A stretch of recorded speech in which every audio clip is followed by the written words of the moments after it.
Hi, this is Cheryl Petersen with Healing Science Today. I'm going to talk about being a scientist of spirituality. Have you ever learned something through trial and error? I have. I've tried trial and many different face lotions to find the lotion that works best for my face. It's similar to doctors, parents, and teachers relying on trial and error to figure out what drug, discipline, or teaching method works best for each individual, since we're all different. The method of trial and error is an essential step to scientific research and advancement. I merely refer to myself as an amateur scientist. But what can stop me from experimenting and advancing? Well, I won't experiment if I think there is no room for advancement or improvement. Or I won't put science to the test if I'm afraid of taking risks or afraid of failure. Which is interesting because when I do put science to the test, and I question my habit that insists something has no room for improvement, guess what? I experience no improvement, fear, and failure. Let's take the environment. I observe a physical and mental environment. I test dishonest thoughts against honest thoughts. Honest thoughts produce a better environment, so that becomes my personal aim and criteria for relationships. As for the physical environment, speaking of Earth, I've changed my habits. I recycle, reduce, pick up litter, walk rather than drive if it's possible. Oh, and we installed solar panels.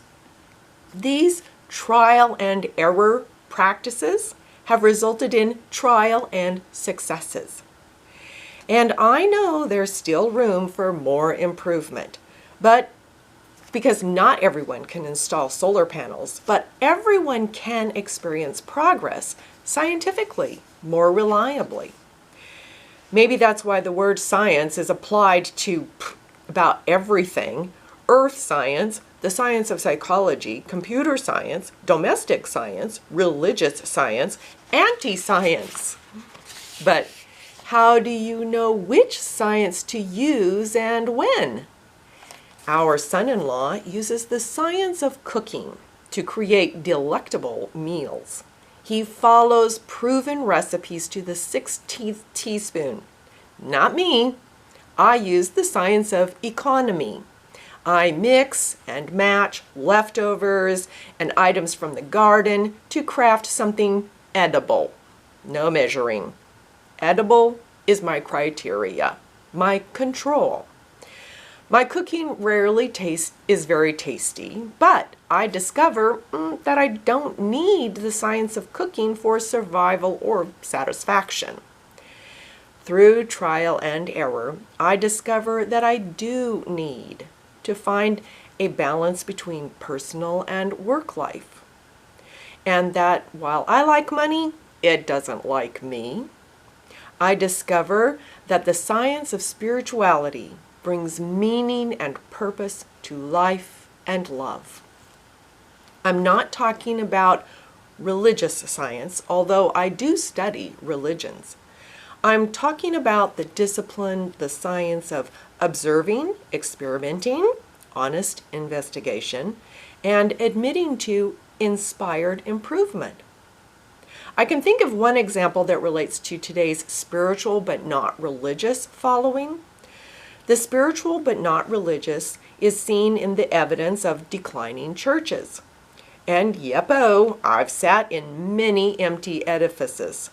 They are architectural church wonders, but as Christ said, like whitewashed tombs, which outwardly appear beautiful, but within are full of dead people's bones and all uncleanness.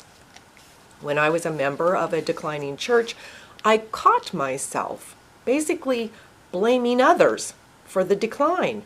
I pinpointed and prayed against immorality, materialism, greed, hate. I told myself to pray better, be a patient martyr, be grateful for the one convert. After a few years of performing that same experiment and experiencing more decline, I admitted, I submitted to the evidence of trial and error. I was living the error of superstition. Honest investigation showed me that there was no precedence of success in blaming others. There is no success in my actions that try to affirm that I or my church had the most advanced truth or scripture or prayer. In other words, to blame others or to act on the belief that some form of dogma or ritual has no room for improvement or progress is the decline. Christ said, "You're hopeless, you religion scholars and Pharisees, frauds. You go halfway around the world to make a convert, but once you get him, you make him into a replica of yourselves, double damned." Even though Jesus was a rightful martyr, he didn't blame others. He didn't praise himself or his beliefs or actions. He expressed and honored and responded to and pointed to a just and merciful God, an infinite God expressing infinite experiences of advancement and progress through us and creation. Individuals who admit and act on infinite divine inspiration are more likely to improve scientifically.